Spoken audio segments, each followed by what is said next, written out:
All right, everyone, welcome to another session from TechCon 2025.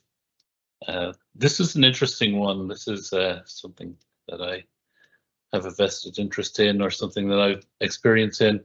One of the, there's two things that come with integration. One is picking the right tools, but the other one is actually having the experience or picking the partners to work with who know what they're doing. I was a practice lead for integration software for quite a long time. Started in '98 as an architect, developer, consultant, moved into practice management. And, this is where a lot of people fall down, is that they try and do it all by themselves. Best practices are very important, do things most efficiently. And today we're joined from Royal Cyber, joined by Farouk Zubari. And Farouk is the practice lead at Royal Cyber for integration for middleware. And he's going to go through ACE modernization, basically how you can really accelerate business growth with ACE, looking at things like how to improve your efficiency, how to improve your code quality, looking at the use of AI in automation, looking at analysis of message flows. And so Farouk, I want to hand it over to you. It's going to be an interesting session. Please put questions in the chat and we'll deal with them here, or we'll deal with them office hours later. The whole point of a session like this is you've got someone who's got a huge amount of experience in this area with ACE, so please ask questions. Okay, Farouk, over to you. Thank you, Frank. Hi, everyone. So what we are going to talk today, we are practicing IBM integration for us in the industry for so long in the integration space. So, and IBM has done a tremendous work in moving from IAB to IBM ACE with all modernization concepts. So the thing is, what I feel in the industry, a lot of people are still working on IAB, and they're planning to move to ACE. So what are the things we need to work on whenever we are planning to even migrate, or we are planning to move from on-prem services to our cloud-based, solutions with IBM ACE, like a cloud pack for integration.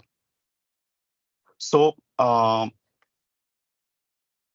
what I'm going to do when we talk about modernization, it's not something that is related to only designing of the application or maybe the development of the application. It is related to the whole life cycle of your integrations. When I'm talking about integration, I'm specific to that ESP layer, where you have all your enterprises with your different application, but they are connected with this, ESP. And the more robust your integration, or more, in a way that it is more agile, it is better for the enterprise to adopt new businesses in overall picture of the enterprise.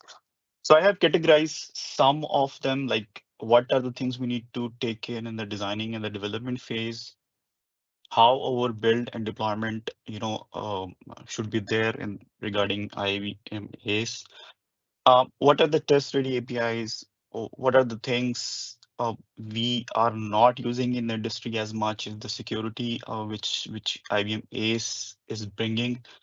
How to improve your observability, and at the end, I will touch something to those customers or who are interested that while we are on a journey of IAB for so long, and we have some legacy applications written on IAB, how are we going to move them to ACE? And let's get, in a bigger picture, our goal should be to move to cloud, right? We want to get rid of those on-prem services which are hard to maintain, or we are planning to, everything is moved to the cloud because it's easy to integrate with a lot of other, tools and technologies.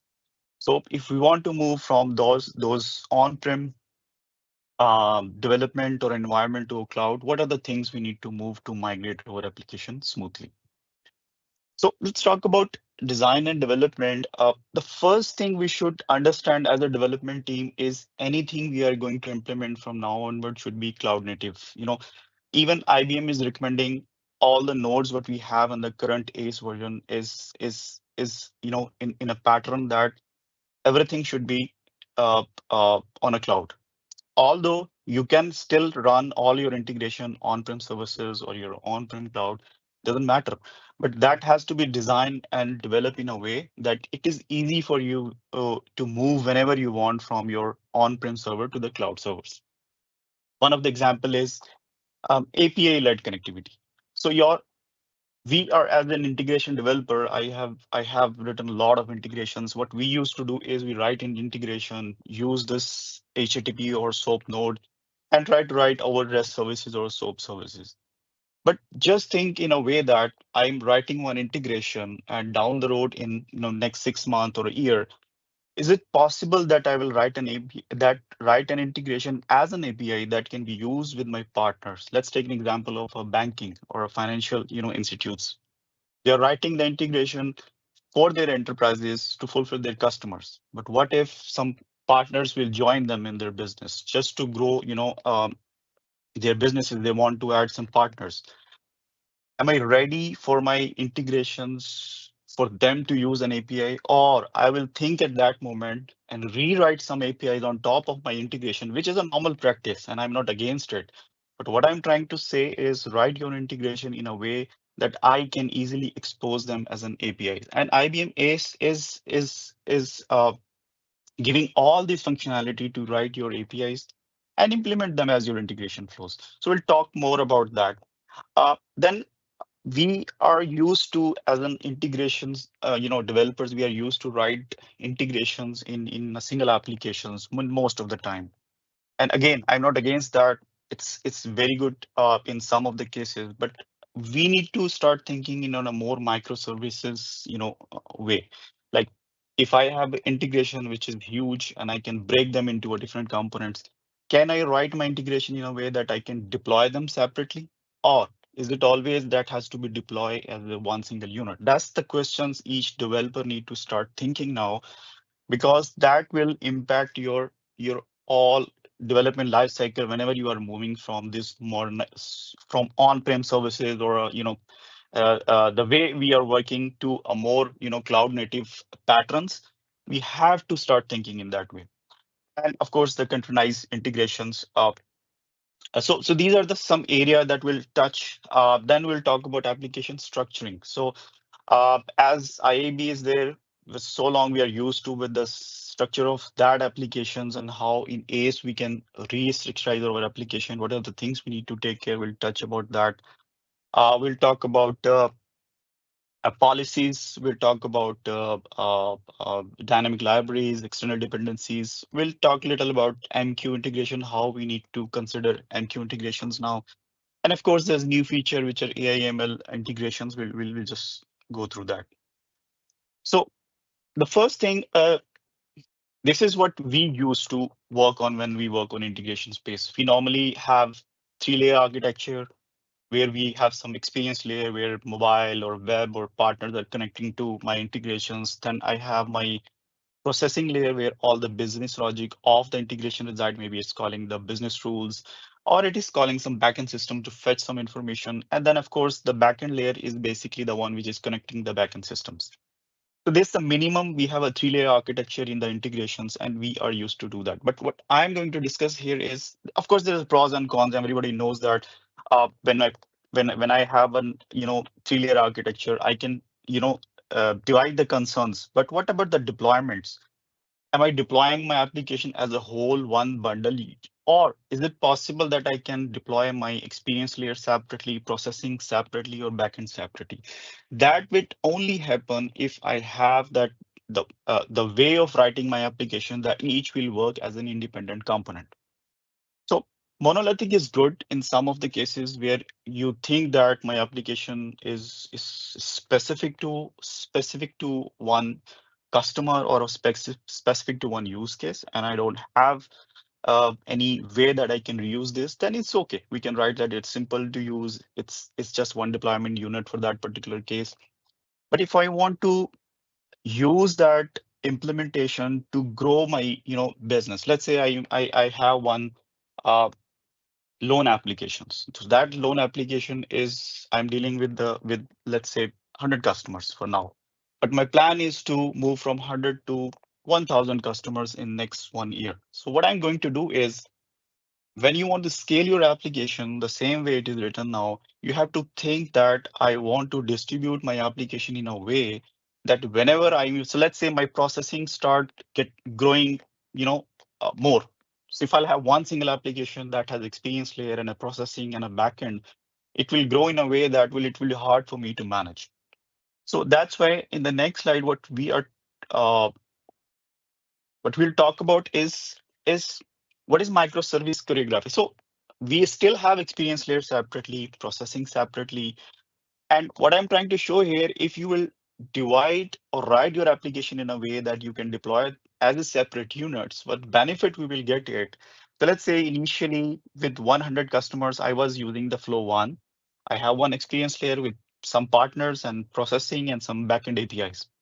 Now I'm I'm going to add another onboarding another partner. So that channel is no more useful for that customer. So I will write a separate channel for that particular, but my processing and backend API will stay as is. And I don't have to couple with my same application. So what I'm going to do is I'll write another experience for my other partner, and I'll use same processing flows and the same backend APIs to fulfill that need. And same goes for the third, where I have to write maybe another reuse the experience API, but I have to write another processing APIs. So it's the service mesh concept, but in a more microservice oriented way, that what you can do is you can write your reusable flows as a services, and and start using them in a way that can be, plug and play for each on every onboarding. So I don't have to rewrite anything specific experiences I will rate, but my processing logic, business logic, and all the backend API should be easy plug and play. So that's a pattern we should start adopting now, because that is where it will help us to move from legacy type of applications to more robust integrations. Now let's talk to API. As I said, if I have to write a REST service or I have to write a SOAP service, at the end, what I need to do, I have a service that I need to write. So start thinking that why don't I write as an API? So the benefit of that is if you write a service as an API, you can uh, you can easily expose that to external partners, right? So IBM ACE has given Open API as a specification to use whenever you're trying to write your APIs, so that you can easily export your Swagger and give to your partners to review your APIs and the contracts, and you can work on that. Like I was just as an example, I I have this excuse me.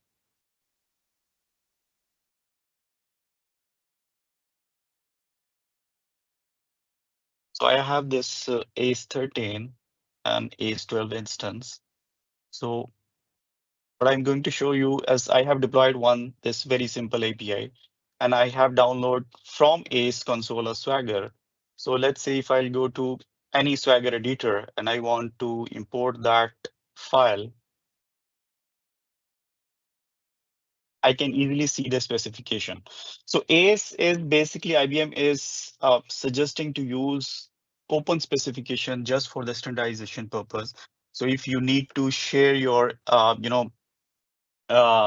information with the partners, you don't have to rework for those services. Anyways, I need to write services. So why don't you write in a way that is very adaptable for the service and a standardized way you can easily share with your partners, and it's an easier way to manage the API lifecycle. So for example, if I have a gateway, let's say I have API Connect, or let's say if I don't have an API Connect, but I have an APG. Any gateway support these standards. So you will write your integration, export your contracts, give to your gateway, and gate will write a proxy wrapper on top of that just to give you a facade layer. So it will be easy to manage. So always use wherever possible, use OpenAPI or Swagger 2.0 specification, whatever is feasible for you, and it will be easy for you to standardize your integrations. Now, what is the impact of, as I said, the first is fast time to market. Let's say if I already have my integration written in a way that I can share the contracts any point of time, it is easy for me to move fast in the market. If any business demands want me to change something, I already have in a pattern that I can easily move with that changes, and I can expose my enterprise integration in a way that anybody can use. It's easy for me to adopt the new businesses. And of course, it's a standardized APIs enable rapid development integration. I can easily integrate with someone, and someone else can integrate with me easily with these standards. And of course, if I have a clear API and documentation, it's easy onboarding for my partners to use. I'll share the Swagger. It has all the documentation. They can easily see each and every field, and they know that what are the features I'm giving as in my APIs. And easy consumption, of course, as standard. Everybody, we don't have to dictate them each and everything. It's a standard documentation, and they know what are the things they need to pass, what are the mandatory fields, and how these fields, as an example, are given in the integration. So all these benefits comes with this approach. Uh, uh, so that's the end goal. So what we want to do is we are used to with an environment where we have a cluster of 2 node, let's say, or 3 node.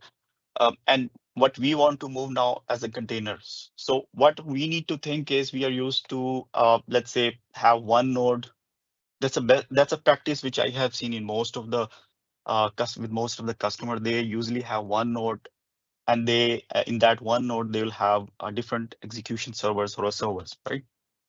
So moving from, let's say you're not planning to have your cloud pack, you're not moving to have the containerization environment yet. You are planning to move it, let's say, down the road in next 5 years. But what are the things you need to take care now just to see, are we ready for the containers yet or no?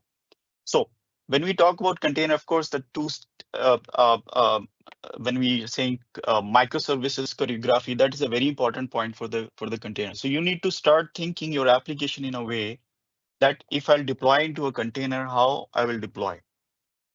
Let's say uh, either you will take whole node into the container, but again, the flexibility is not there. Or you want to plan one application or one server into a container, or you want to go in a level that each application will be a separate container. So that's the thinking that you need to start with your development and the design team from now onward.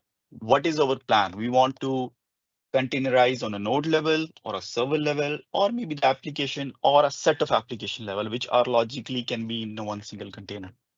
So these are the development design thinking we need to start now so that it will be easy for us whenever we want to migrate. Uh, it will be just a normal migration for us. I was talking to one of the customer, and they are not having any plan, but they like this suggestion. So what we did is we first of all distribute their runtime from one node to multiple nodes and from one server to a different server, so that what the benefit they will have a flavor of a containerized environment, that all this node might can go to a container, and this node will have this configurations, and these node have only these bunch of integrations. So I know that whenever I need to move, that can easily a candidate of one container for me. So these are the thinking we need to start from now. Uh, so one of the important aspect is the structuring. So we used to in IAB or even ACE earlier version, what we used to do is in IAB, basically what we have is there is a way that you can write an independent artifacts in your flows. Like I can write a message flow. I'll not write an application or something, and I can just put it as an independent artifact, and I can deploy my flow directly to the runtimes. But in ACE, they said no. Whenever you want to deploy something, it has to be an application. So you have to be application should be like a container, and anything you want to put, it should be there. So this was the practice in IAV. We used to do that, but now we need to start thinking application. Everything is an application. You need to start moving your independent artifact in a way that, as I said, the end goal is to manage your application in a way that can easily be transformed into a server deployment to a more container deployment. So there are some best practices that we need to do. As I said, right, integration in a way that is reusable. Um, Keep all your configuration as parameterized as much. we can inject those configuration either from deployment time, or we can keep it like as in we'll talk about policies. We'll keep so it has to be externalized from your flows. Use templates. IBM has a very good templates for most of the integrations. So use those templates. Keep integration very simple. That's the key to success. Don't overcomplicate your integrations, because integration itself is a complex, component of your enterprise, because it has to connect your different systems. So keep it very simple. And so that whenever we want to go and review that thing, it will be easy for us to do that. Maintenance should be easy. And of course, error handling, we all know that it has to be very good whenever you want to troubleshoot, do centralized logging, uh, asynchronous processing. This I always emphasize on this point. Whenever feasible for you, try to use async processing, because when we'll talk about containers, I understand in some of the cases we need synchronous behavior. I understand that, and that's okay. We need to use that. But there are a lot of cases where even a synchronized services can work in an async way. Like for example, I have a synchronous service on a partner that call my service, and he is waiting for me to, something on that particular transaction. Even then, I have my application called as a synchronously. I can distribute my component that it asynchronously called, and I'm giving a response. That's okay. But write your components in a way, in as much in asynchronous way that is possible, because the throughput will be much higher. And second thing is, if we are in a phase where we can talk with our partner or our consumers, try to define an asynchronous pattern. Like I can give them a response instantly that I got your request, and then later they can come back to me, or I can respond them back once I'm done.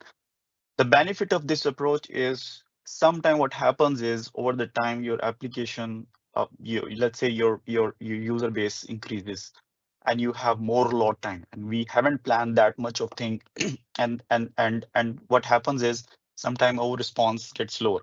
So in asynchronous, the client or a consumer won't impact that much, but in a synchronous way, we'll go to timeouts and then we have a downtime.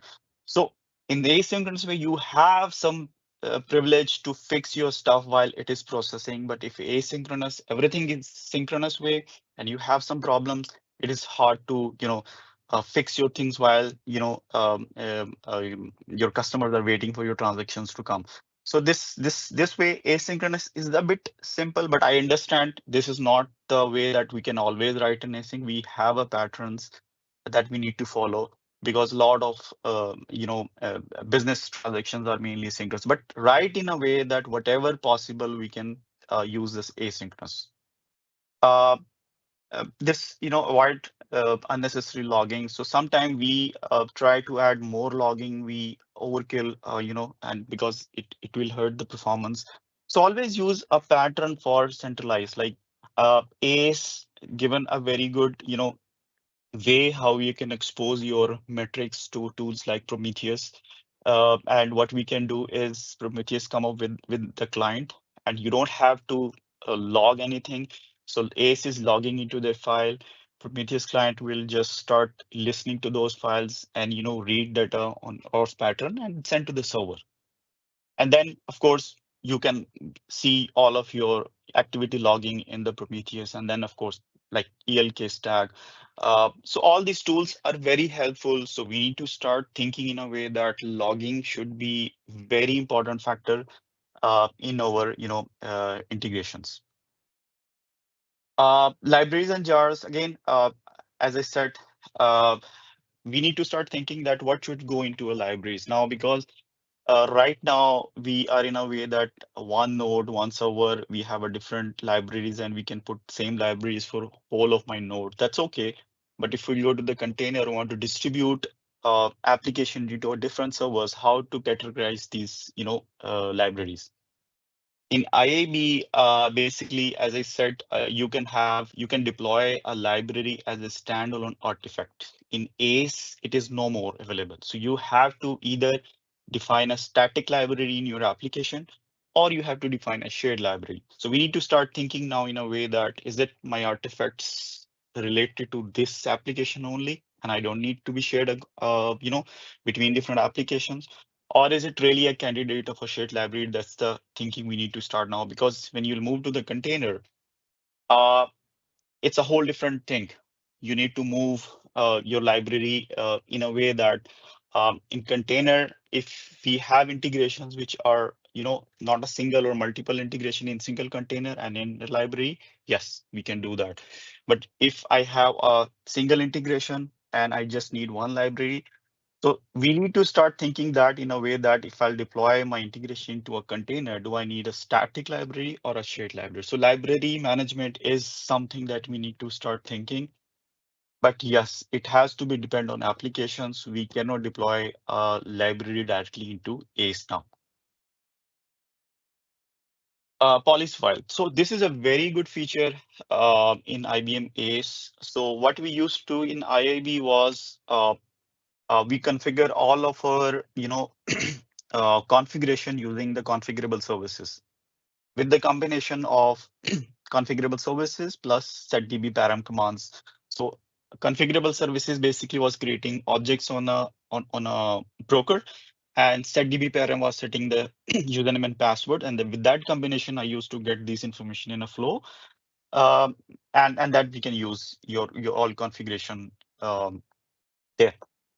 But the drawback was you have to be, an administrator have to run those commands before deploying your, application. So what we used to do is write some scripts, which will write those, run those commands, and then the deployment will happen to make sure that everything is there on a server before, application will start. Now, IBM, after, moving from ACE as an architecture changes, what IBM has done, they come up with the policies. Now, a lot of, a customer in the industry are still using policy, but what I have observed, they're using policy in a bit wrong way. So we need to understand the, uh, what is the need of the policy and how, it is being, uh, created, and what are the benefits we can get out of it. So basically, the first thing what we need to understand is it's a replacement of configurable service. We understand that. But then the question is, what are the types of policies we have? So majorly what we have is what people used to do is they keep one default policy project and they put everything inside that policy project and applications start using them. But first we need to understand, is there any different types of policies? Yes. So there are two types basically of the policy. One is the dynamic policy and one is the non-dynamic policy. When I say dynamic policy, that means you have a policy, you want to change something there. If you have changed something and you will deploy that policy, you don't have to restart the integration server for that. It will pick up automatically by your server and you are good to go. The non-dynamic policy are the policy where you, if you want to change something and you have done the deployment, you have to restart your node to pick those changes. Now, what we are doing wrong is we are keeping all those combination of dynamic and non-dynamic policy into a single policy project, and then a bunch of applications. I have seen 20, 30, 40 applications in that server are dependent on one single policy project. So what's going wrong? Until I'll not restart this, the changes will not impact. And to restart the non-dynamic, I have to first stop my applications and then I deploy the new policy and then start that. So this takes a window of 1 hour or 30 minutes, something like that, in some of the cases. So the downtime is there, of course. But what will happen if we'll distribute our policy in a way that we know some of the policies, like one of the example is MQ. MQ is a dynamic policy. You don't have to restart your server if you are going to change something for the endpoint of MQ or HTTP or OAuth policy. These are some examples. There are a lot. I just took some of them. So based on the use case, you need to understand. So first of all, we need to break two. So if you want to go with one policy project, I would recommend divide into two. Put all of your dynamic policy into one project, all of the non-dynamic into one project, so that at least you know that if I have change in the dynamic, I don't have to start my server. So I will write my deployment pipelines in a way that I don't have to go and restart my server. In the other way, so you will plan your outage in a way that I will have to restart my server for these changes. So I will plan accordingly. So how we can do that? There's a command line utility just to, if you want to change any policy and want immediate effect, we can run that command and that will do for us. Or if you have some modern DevOps, we'll talk about that later. If you have that, you can easily integrate this command with your pipeline just to deploy the policy separately. Non-dynamic, as I said, you need the restart. And here is the most of the cases we got the problem. And I have seen some customer who want to go out of these policies because they thought that it's always that we have to restart our application, we have to restart our server whenever there is a change in policy. So we have to educate in a way that the right use of the policy is very important. Now, as the best practices, as I said, keep all your policies into dedicated. But this is very important. Now, what I recommend always to my team or the customers, that think policy as a separate. So at minimum, your integration should be one application which has all the integrations, one policy project, and one library if needed. So these three things should be think about bundle as a one single application, so that all your configuration will be moved to a policy which is dedicated to that particular application. Now the question came, what if I want to use this policy somewhere else? So I need to have that reusability. That's fine. To keep one policy, default policy, where everything will go. If we don't have anything which is a candidate of, reusability, we'll put dedicated to that application. Anything where we are thinking that it should be a best candidate to having a reusable, we can still keep in the in that default policy. There is a one issue with I have seen is like I was doing recently a SAP integration. And in SAP, what happens is the policy, you cannot create a custom policy. I don't know in ACE 13 they have fixed it or no, but in 12. So we have to keep SAP connectivity policy files into a default policy to make it work. So there are some cases that you still need a default policy, but I would recommend we should not use in a way that it is giving our deployment time, increasing our deployment time and giving this more management.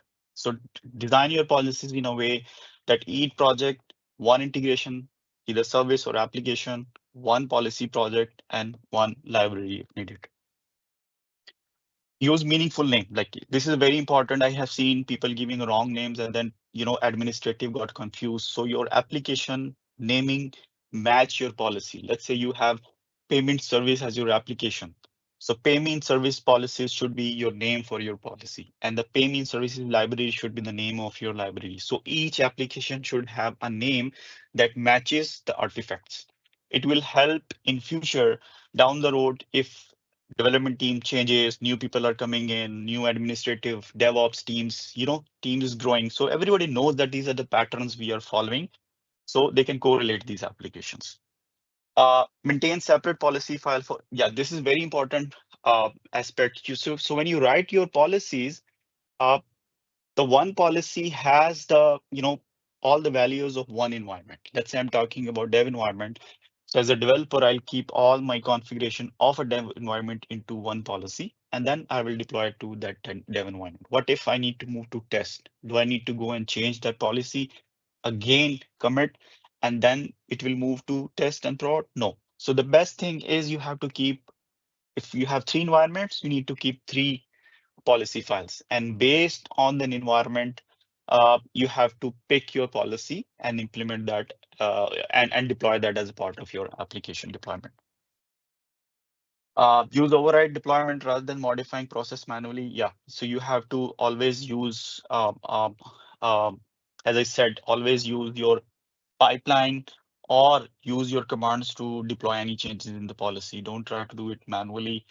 Avoid hard coding, username, passwords. We'll discuss in the secrets. So if you want to keep any, sensitive information into the policy file, there is another recommended way of doing that. We'll talk about later. Which is one of them is, let's say, IBM has a vault concept in the and to keep your secrets. So we'll talk about that. So always use that rather than giving plain passwords in the policy file, because at the end it is just a policy. Policy will be on your server as a plain text XML file. So you can go easily and fetch this information. So there is a more secure way of doing that. So these are the some best practices we need to use whenever we are working on policies. The MQ. So MQ, as we all know, from IAB 10 onward, IBM said that there is no more dependency. What we used to do in the later version was that we have to set up an MQ queue manager, and then we bind that queue manager while creating a node. So broker. So broker was tightly coupled with the MQ node. So there was a right use case that what if I don't need MQ, I need to write an applications or a set of applications where I need MQ. Still, I need to go and configure that MQ. And I have seen customers who are still doing that in that pattern. So we need to understand that from IAB 10, it's no more. You can just write a MQSI, create, broker and write, give your node, and it will create a node for you. Now, what we need to understand is it possible for me to divide my applications in a way that all MQ specific application would go to one node and all non-MQ related application can go to another node? So all REST services, all SOAP services, all other integration where we don't need MQ can go to one particular node or a different nodes where I don't need MQ. So I'll just keep MQ for the node where I need an MQ integration. Or if I need to use MQ within my integration, not as a listener, but as in to send messages to different components, then I can use a different way of connecting to the MQ rather than binding them together in one box and dependent on both of the things. And the maintenance of both are needed. Now, so there is another way when they are removing this dependency. So there is a recommended way of doing that. Always connect your node if not needed to bind it as a client binding. So always use that. And if you want to use that MQ binding, uh, you don't have to. The MQ doesn't need to have to be on the same machine. It can be anywhere. It can be remote. So always use to connect with the client connections. So there is a two ways of doing that. One is, let's say I want to connect to one particular queue manager. The one way is I can define those properties in my flow. The other one is, as I was explaining the policy, that create a policy. As I said, wherever you can create a policy, let's do that.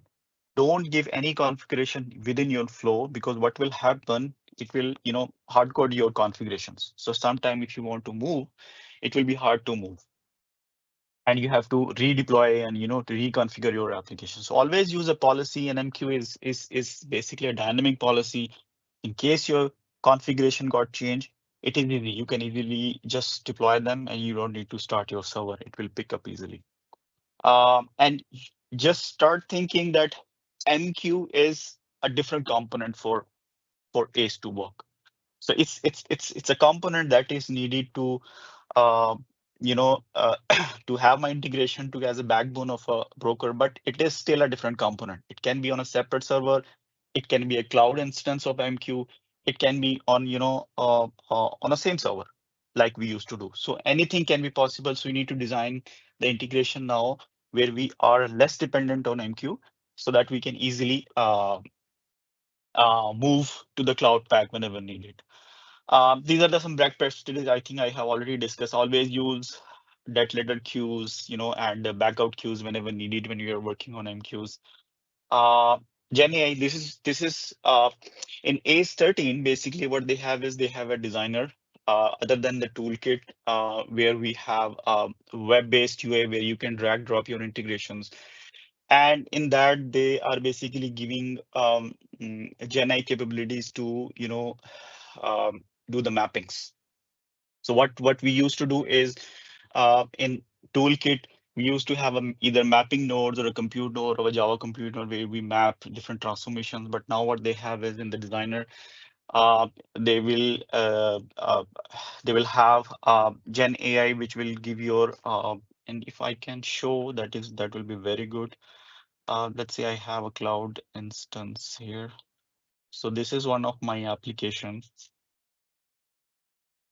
So if you see, this is what flow I have flow written on designer. So this is not a toolkit. This is a designer which comes with ACE. Uh, so I'll go edit, and this is a flow where I'm reading something from the Salesforce, and I'm trying to send it to HubSoft. So if you click here, and I need to map the data, so you can see there is a generate mapping suggestions. So if I click that, so left-hand side, it is my Salesforce data, right-hand side, it is my HubSoft. So what it does is it is picking that what are the fields in both of the systems which can be matched. And if I click email, so I have to apply first. So once I apply, and let's say I click that, I'll just make it a bigger. So you can see there are transformation data. And if I click this side, generate mapping suggestions, right? So there are a bunch of information that is there, suggested mappings. So if you see, it is saying for this field on Salesforce and this field of HubSoft, there is a 99% of the match that this is the field which you can use. Then there is a home phone, mailing street. This says 47% match. This says 45% match, and so forth. So if we are came across an integration where we have a huge, uh, mappings, this is a very handy tool for us to map those things. And if you want to use that on your designer, you can design that, and then you can use those mappings. And of course, it has AI-powered connectors. So we need to, I would recommend to start using the designer if we are using App Connect 13 or that is very good um, to use. The build and deploy would take much time here. This is the typical, build and deployment where a developer will push the code, and then you have build pipeline with a bunch of softwares, and then a deployment pipeline. So what I'm trying to tell, even if we are doing some part manual today and some part through do, we need to start thinking in a way that now the deployment should be in a way that is less dependent on, people to build something. It is automatically detect that what are the changes. Now, your source code, of course, you can write a pipeline that will get from Git and easily build it. For the deployment, you should have a separate pipeline. That's the best practice. Not merge these two pipelines. For the dev environment, it is fine because normally what we do is we build once and deploy, many times. So that's the pattern we need to follow. Always break your pipelines into build and deploy so that deployment can happen. Same artifact can be deployed on different environments. These are the three commands which is very important we are using, and I think we should understand the difference. Create bar and MQSI, these are the commands we use in our pipelines to create the build files. But now IBM says that there's IBM end command which we should use. I've been using this for a very long time now, and it is more modern CLI approach rather than the MQSI create bar, because that's taking more time. They need to set up the environment and then start building. IBM Init is a very fast and it takes less time to, to build your artifacts. Test ready APIs, always try to write your components in a way that your components can be tested, separately. IBM has a very good unit testing framework that we can use whenever we write a components. Uh, Always use, always have a test cases ready on your, Git. So whenever somebody is trying to use those test cases, the coverage in a short coverage should be there for your test cases to run. And so that whenever we want to automate that using our pipeline, we can know that these are the test cases where we need to fetch and execute. So your code base should have all the relevant test cases with the data wherever need. And it is good to have if you can write, test cases in a way that can dynamically pick the data from somewhere and run your integrations. That's the best thing to do. Now, so Vault is something that is, I'll quickly explain why we need that. We used to have set DB params to set some passwords. Now what IBM has is they have introduced in ACE Vault. Vault is something, a component within your server where all of your secrets will stored, but in more encrypted way. So what you need to do is the first step, you need to set up Vault on your integration node, and Vault key will be generated. You will set a key. So whenever you want to, store something in your Vault, you need that key to access the Vault, and then you will store something. And then you will use those information in your code. Like for example, I have this Java code here. I run some few commands, MQSA credential commands to set those credentials, and I can access that from my Java code. Now I don't need to keep this kind of information in the policy, as I said, because it will be plain. But what Vault will be done, MQ credential command will be done. They will store this as a encrypted way, and I'll get the way I wanted my flow. I can use in compute node, I can use in my Java compute node, and I can use it my all nodes wherever those particular security information is needed. So these are the mainly the same thing which I explained. So the difference basically is this ACE is more, secure because it encrypt all this information. So it is specifically designed to store their secrets. So advantage is strong access to policy using Vault, and it's a centralized management. So all the application in that node, if they need to access some security, they will put in a wall. So wall and node is a one-to-one mapping. So you either can set up a vault in the node, or if you don't want, you cannot. You don't want to do that, it's okay. It's an option. But if you will keep it, that node will have that vault, and all configuration will store in that vault, and all your application can access that easily.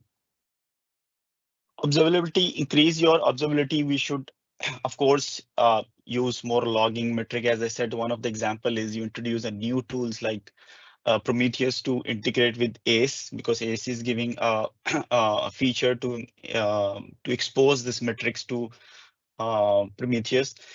And then from Prometheus, you can use like all these tools like a Loki or Kibana to use those dashboards. So it is very important to start thinking and working on this now, because ACE is giving all this feature by default. Uh, Migration. The last thing which I want to talk about is the migration. So let's say we are thinking, or maybe we are planning to move to the cloud pack. So what I believe is your integration should always be ready for migration. So whenever you want to plan it, it would be easy for you to migrate. IBM has, so normally there are two ways of migration. Either we need to do a parallel migration. When I say parallel, that means my source and target are different. These are two different servers. So I'll take my application from source and I deploy to the target. That's a parallel migration. If I want to do in place, where I don't want to spend on a server, so I want to just upgrade from IAB to App Connect, and then I will just run that migration that will take everything from IAB and put on ACE. That's an in-place migration. So these two patterns normally needed, or hybrid, which is a mix of these two. So what I'm saying is you have to plan it. To plan that, IBM has a very good tool, which is a TA. TA is a transformation advisor. So you can have this a binary which comes as a part of App Connect, and you can check your IAB integrations with that tool to see some recommendations. So this tool is something like this. Sorry. Need to back. So this is like this. So let's say this node is IAB node, and I want to assess that, is it possible for me to migrate easily? So this report for that particular node along with this server. So I have EG1 there. So it says moderate. So if there is something, there are some nodes basically which are not available in App Connect. Uh, it will say that you cannot use that. You need to come back, need to revise your integration, and then need to come back. So this will help us a lot, you know, in the migration. Then, of course, as I said earlier, you need to refactor your IB units which are not there into ACE. We need to refactor that code. Maybe you need to identify if you're using some nodes which are not there in ACE, we need to get rid of those. Any scripting commands which are not there. One important which I have seen a lot, people are using product jars like config manager and integration API of IAB, or maybe the previous versions. And moving to ACE, it's not more available. All APIs is changed now. So you need to, if you have customized code, we need to go and check that and use accordingly as per new jars. On-prem migration is you want to go the same topology, but if you are going to Cloud Pak or you want to move to the cloud, of course, you have three approaches. Either you need to each node as a container, each server as a container, or you want to go to a more unit level where you want to be application to end container. So all these things we need to take care and we need to be ready for migration because IBM will always coming with a fantastic features in each and every release. I recently worked on ACE 13 and it comes with a lot of new features. I can easily see credentials in my toolkit. So a developer can easily go and see what are the credentials I have set on this particular node. So the visibility is there, new features are there. It's all we need to understand, and we need to have the right use case for that particular feature. So this is the recommended last thing. This is the extract migration is the one which IBM recommends, where you have either in place or parallel, but you will do IBM give some utilities to back up your source, and then you'll take that and migrate to your destination. And then you need to take care that all these things which were there are not as a part of the ACE should be refactored first, but you will good to go to. So this is the plan you can do before planning to exact migrations. That's it, guys. If you have anything, we'll spend some time for the question answers. Yeah, so Farooq, there's a couple of questions. Let me run them through. So basically, got 5 questions. What's the experience with license costs using containers compared to on-prem? So that's an ACE-related question. So it's a hard thing to answer, but see, on-prem, I don't see it as a license. It's not something that will impact immensely. But what I believe is if you're moving from on-prem to cloud, I think it would be much less if you will do it like in a way which is as the best practices. If you will move, it will be less, because what will happen in on-prem, um, you have to set up a server. How much time we need to spend to set up a new server, right? So cost effective, I think initially you would think that might be it is more, but I think if moving to Cloud Pak, it is much less, because you easily can decommission if you want any servers which are not in use, and you can add anything if you want on time, right? So as a licensing cost, it's not a much difference, but I think we have a lot of benefits. So next set of questions are all MQ related, really around dynamic policies. Can you set the dynamic policies on-prem? What's the overhead if you're using dynamic policies? And how do you designate a policy file as dynamic? So if you will go to the policies documentation, each policy has its own type. So whenever you are using a policy, you should know that is it belongs to a dynamic or a non-dynamic. The overhead, there is no overhead of a dynamic policy, I should say. There is an overhead of using non-dynamic policy because you have to restart the server. So non-dynamic policy is very simple to use. Let's say if you are using MQ connection with float reads, and if your server got changed, you will just go to that policy, run that particular command, and it will pick up automatically. And your flow start reading with the new servers now. But in non-dynamic policy, yes, there is an overhead that you need to stop your server to pick the new changes. Okay, thanks. And then a question on is Google Cloud PubSub, can it be used instead of IBM MQ? Yes, this IBM. That's what I said when IBM said that there is from IAB 10, no need to move to use MQ. But the combination of the tool, what I believe, I have been working on this space since more than a decade now. I think the best combination is to use with MQ, but they have the Kafka nodes, so you can easily use any other broker and connect with your. They have a JMS nodes available, so you can use that anything you want. But the best combination, I think, with IBM ACE or IAB was the MQ, because MQ is a very stable, to me, is a very stable tool. Yeah, and then just two last questions. How do I get a transmission advisor report from existing IBM integration bus code base?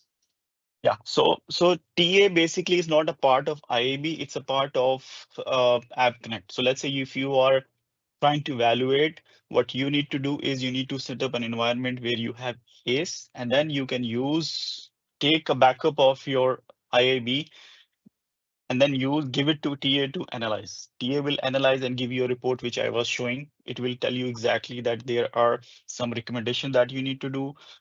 We are using some, nodes which are not available in ACE, or maybe you need to change your connectivity to make it more containerized environment based.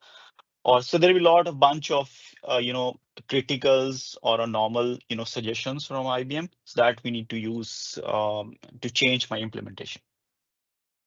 Right. And then last question I have is, what's the best approach to migrate IIB directly to ACE containerized environment? And you've only got 4 minutes to answer this, so.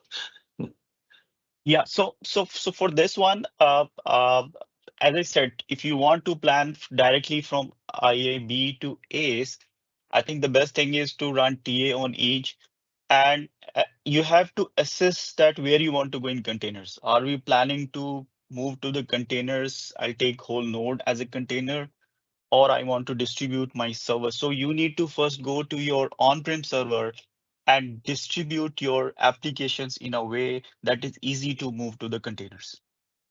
So if I try to move everything as a node, it will move as a container, but will not get the benefit of containers out of it. So we need to write applications or maybe distribute applications in a way in different servers or maybe different nodes, so that whenever we will be ready, it is just that we need to take that piece and run as a container. And IBM has a very good, TA will assess everything, that what are the things you need to do if you want to run this. If we follow those and change those step by step, it will help us a lot. Right. Okay, good. Thanks, Farouk. Just one thing for everybody, if you can take the poll that's there at the bottom of your screen. And also remember, office hours is on later if you've got any more questions or if anything comes to you after these sessions. Everyone will be back, all the speakers will be back at that office hours to answer questions for about 30 minutes. And remember, join the tech community. Tim just put it in the chat there, because that's where you can, look at the blogs, you can interact with people, you can talk to the experts and actually get some more advice. So with that, thanks everybody for today. Thanks Farouk for a very interesting session. The materials, the slides are in the session resources at the bottom of this of the page that you're on if you're watching. And yeah, let's all see what's happening later today on the office hours. And there's another session starting in a few minutes on ACE as well. Okay, thanks everybody. Thank you.